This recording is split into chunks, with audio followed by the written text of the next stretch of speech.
My name are children, they will not bring our children home from the school. Then I don't know what this is for. They will not bring back your children dead. That's the time that I go to work, so I just carry my phone around listening to NSPPD, dressing up. So I will just catch that particular one. Inside my mind, I was scared a bit because I've got children, of course, but I wasn't expecting any bad thing to happen. But then after my birthday, we went for family dinner. On the 13th of October was my last baby's birthday. His name is Jeremiah. He came back from school. He said that he's feeling pain all over his legs, and he plays football as well. So I was like, okay, if you don't want to go for the training, there's no problem. We'll go to see GP the next day. And when we went to see the GP, he said it might be muscle cramp. We should give him ibuprofen. I knew this wasn't muscle cramp because the way the pain was. The next day, I took him to A&E emergency. For like 8 hours, they were just running one blood test.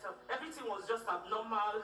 Kidney, urea, creatine, everything abnormal. They didn't know what was wrong with him. They knew it was an infection. Went to do scans. They couldn't find fluid. We came back again and they said, okay, we should go to the ward. Since the MRI station is closed, we'll go the next day. And when we got to the ward, he just said, Mommy, please play Pastor Jerry for me. I just want to listen to Pastor Jerry. I said, okay. So I started praying.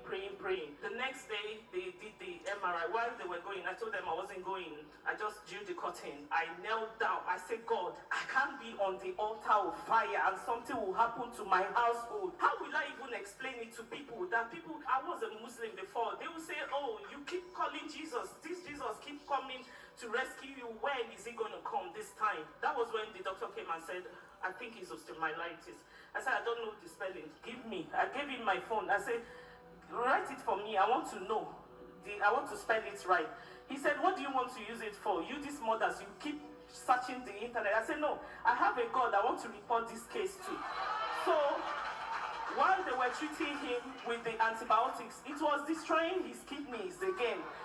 So I said, you guys are giving him antibiotics and the kidney is damaging. So what are we going to do now? I said, okay. He kept on saying, Mommy, just keep playing, oh Lord, show me mercy. I said, okay, because you know when you are in that kind of situation, you don't even know. I was praying, but his faith was stronger than mine at that point. So what happened was that they had to move us to intensive care because the kidney was damaging and the infection was spreading as well. So I said, oh, what am I can't lose my child. If truly God calls Pastor Jerry, and which have been on this altar, I know I'm not consistent, but I still believe that, you know, whenever I call God on this altar, he answers. And the next thing, we were there for 9 days. He could not, he wasn't talking to anyone. The physiotherapists, the